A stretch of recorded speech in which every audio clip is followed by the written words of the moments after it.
안녕하세요 여러분, 저는 션입니다. So recently I did 2 polls on my channel to see what kind of videos you guys want me to make. Both times I did the poll, you guys voted for the same video. Times I've benefited and struggled in Korea due to my non-Korean identity. Also guys, I want to say that if you're currently studying English, I highly recommend you join my channel membership. Click the button down below to learn more. This could potentially be a controversial video, but you guys wanted to see it, so please keep an open mind when watching. So I'll start by saying that there are many advantages you could get by being a foreigner living in Korea. Just by looking different, you could get jobs as extras in films, in TV shows. You could be a foreign model or actor. You can teach your native language in Korea, potentially. I'll say though, in my personal experience, I received the most benefits when I learned how to speak Korean. For me, I'm in a unique position now because I'm a native English speaker and I've been living in Korea for a while. I speak Korean, so I'm given some unique opportunities. I'm sometimes asked to go on Korean TV shows or YouTube videos as the Korean-speaking American. It's almost like being the authority of America in Korea. On the flip side, I also get some opportunities representing Korea. One time I got an opportunity to go to the US for a conference and talk about Korean culture and the Korean language. So it's really cool to have this kind of like fusion identity, you know? In Korea, I'm the American. In America, I'm the guy who speaks Korean and knows a lot about Korea. Anyway, let's see what other people have to say about this topic.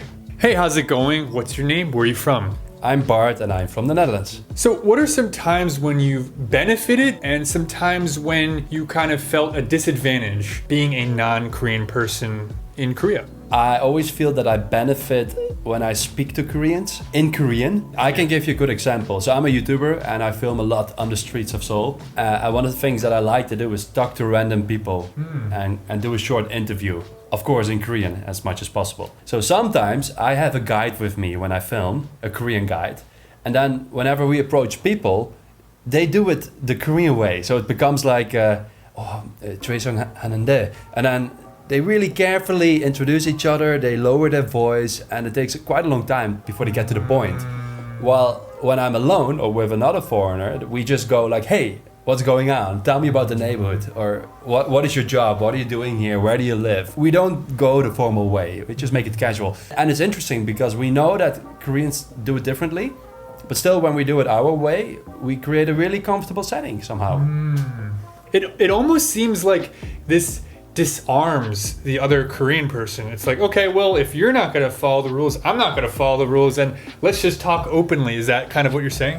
Correct. It's an icebreaker. I remember another time when I met my grandmother-in-law, who passed away now. So I had to convince them that I would be a good husband to their granddaughter. But I thought it was a good strategy to kind of bombard her with questions about her, like show interest who she is as a person. And that went from how old are you to like what was your dream when you were young, and did you kind of live up on that dream?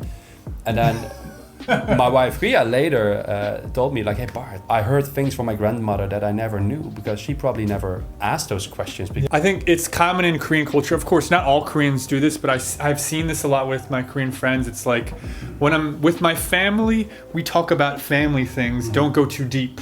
When I'm at work, we talk about work things. But if you, Bart, go in there and you're like, you know what was your dream as a kid, grandma? You know, that's kind of like not a topic of conversation that they would normally talk about, but perhaps it's really like fresh for them to talk about these kind of things. I guess you have to be careful not to be rude and... Of course, and I try to ask those questions in a proper way, like not like... 나이가 뭐예요?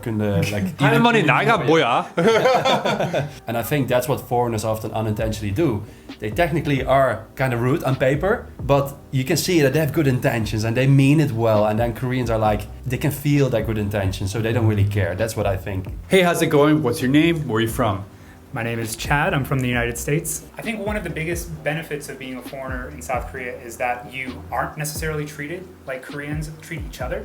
And so that can be a good thing or a bad thing, but particularly in situations where you might not want to be bothered by a Korean. So perhaps somebody's trying to sell you something, or they want to strike up conversation about something that you're just truly not interested in. It's very easy to sort of bypass that by playing the foreigner card. And 한국말 못해요. Yes, exactly. Pretending that you can't speak Korean.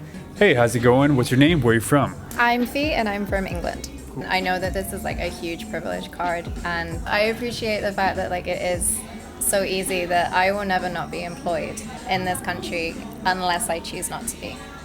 Because I am a holder of a powerful passport, and it's one of the mandated 7 countries for teaching English. Teaching English is one of those jobs that does not have as many requirements as other professional type employment. It's true. And once you get more experience, that experience helps you to get better and better positions. So yeah, it is good. Yeah, it's like I'm no longer on an E2 visa, which is very beneficial for me. So it means that I can really try and work in more differentiated fields within the same ballpark of teaching English. But it does mean for me that if I want to step out into other things, I can do that. If it doesn't work out, I know that I'm always going to have some kind of fallback. I can go back to teaching English here if it doesn't work out. So that's like the biggest benefit and one of the biggest privileges that I have here. Based off of where you're from and probably even how you look and your visa status, your experience, your age. Yeah. I'm the only foreigner that is in my company. Yeah. And so not only do I look different, I mean, I'm a white guy working in a company that's entirely composed of Koreans. You're white? I am. Okay. Didn't know that. Okay. Yes, but I as the only visibly foreign person working in the company, I automatically get treated differently at the company as well. Like, oh, he may not be able to follow everything that's going along in this meeting, or even recently there was a project where it was very specifically for Korean citizens only. And so they only wanted people who were native Korean speakers to participate in a certain project. Sure. And so I even confirmed with them. I was like, okay, so this is, just to be sure, this is something that I not only don't have to participate in, but something I can't participate in. And so I sort of feel that foreigner card being applied to me, rather than me using it, it's applied onto me sometimes at work. Yeah. So it almost sounds like you have less responsibilities as your Korean coworkers because, for the example you just gave, you can't even participate in this project, right? And maybe other things too that like, oh, but we're having a meeting or whatever. It's like, oh, Chad, he doesn't have to join, you know? Right, yes. So that's definitely been the case in a lot of situations. I would love to hear now about the kind of negatives of being a non-Korean person, where it's like you can't escape being a foreigner. For example, when I go out for dinner with my wife and I pay, I give the card, then they oftentimes give the card back to my wife. I don't know what the reason is for that. It's like they try to prevent dealing with me directly and prefer it indirectly. Yeah. And the same goes when we have a conversation, and I always try to speak Korean. So I ask a question in Korean, they answer it to my wife. So we have this awkward triangle shaped conversation that I'm included, but I feel very excluded. What does your wife think about that? Annoying, because it gives her extra work. Yeah, Like, true. she doesn't want to deal with answers of questions that I ask. She's like, no, he's talking to you, you can answer him. He's standing right there. And I just want to say that we're not at all saying that we don't like Korean culture or anything like that. We're just simply having an honest conversation. I'm from the Netherlands, like complaining is something we do anyway. So Yeah. I could give you 10 things I don't like about American culture too. yeah, and Right now. Don't take it out of context. It's just it's part of living anywhere in the world. Exactly. One thing that I don't enjoy so much is that sometimes I feel like I don't have a lot of authority about Korea among Koreans. For example, I was in Hongdae Station one time and an old woman was asking if the train she was about to get on was going to Shindorim. I told her, yes, this is the correct train to go to Shindorim, and she looked at me, didn't say anything, then asked a young Korean woman the same question, is this the right train for Shindorim? The young Korean woman looked on her phone and then confirmed, yes, this is indeed the right train for Shindorim.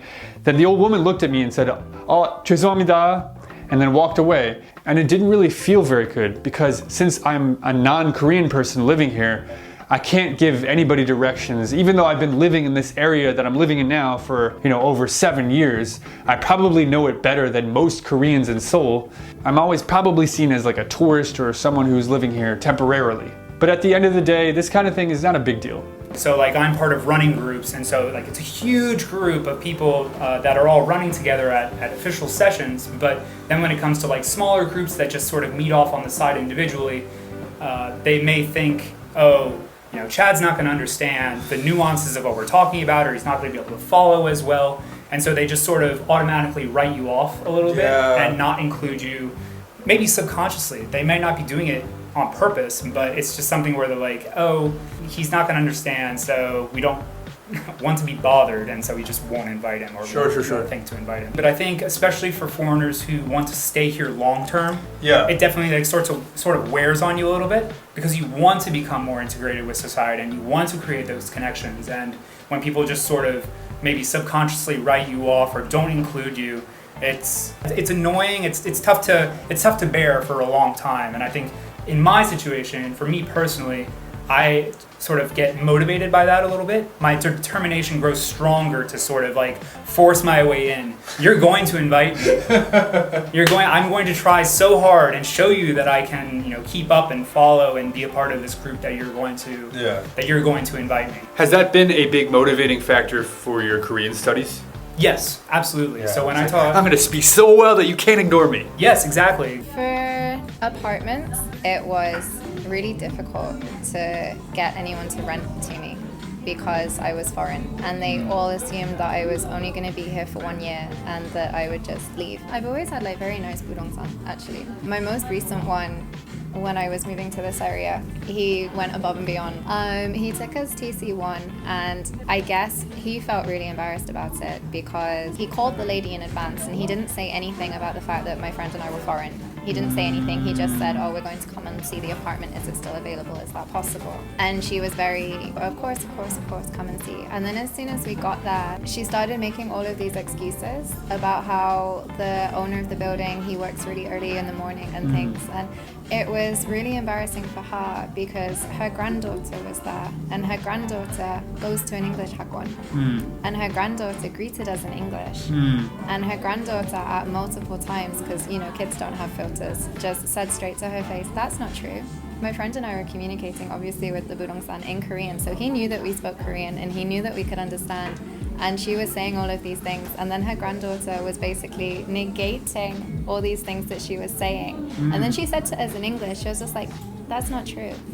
And we were just like, oh, okay, sweetie. Like, You don't want to live there then? no, the budongsan, like, he felt really embarrassed and he was really apologetic. And I was like, well, this isn't actually the worst that I've experienced. It's one of those things where I'm like, I understand it, I don't like it, and I think that it's really quite prejudiced, because why am I more of a liability when I say I'll pay my rent on time? It's just like, I have the money that you want me to put down, I have the rent, I'm willing and ready to sign a contract. Like, I've lived in the country for a very long time, I'm sponsored by myself, I want to be here. It can really wear you down because it's like, it shouldn't be this hard. It shouldn't be this hard to find an apartment in a country. You have to do some serious convincing to get people to rent to you. They just don't want to deal with any potential unknowns, I think. Yeah. And what are you working on these days, Bart? It's been 4 years that I've been to North Korea, and I made my very first documentary series on YouTube. Yeah. I wrote a book about that experience. How I became a YouTuber, my relationship with my father who joined me on this trip. It's like a photo diary, a lot of nice photos that I took, behind the scenes stories. Like it has everything. It's written in Korean, and it's going to be published soon, maybe already published by the time this video comes up. Great. Yeah. I'll put a link down below for anybody interested. Thank you so much, Bart. This was amazing. You're welcome. All right, see ya. See ya. Thank you so much for your thoughts. See you later. Bye. See you later. Hi. All right, everyone. Thank you so much for watching. Did you enjoy this video? If so, please let me know in the comments down below. Once again, I'm Sean, and I will see you in the next video. Bye.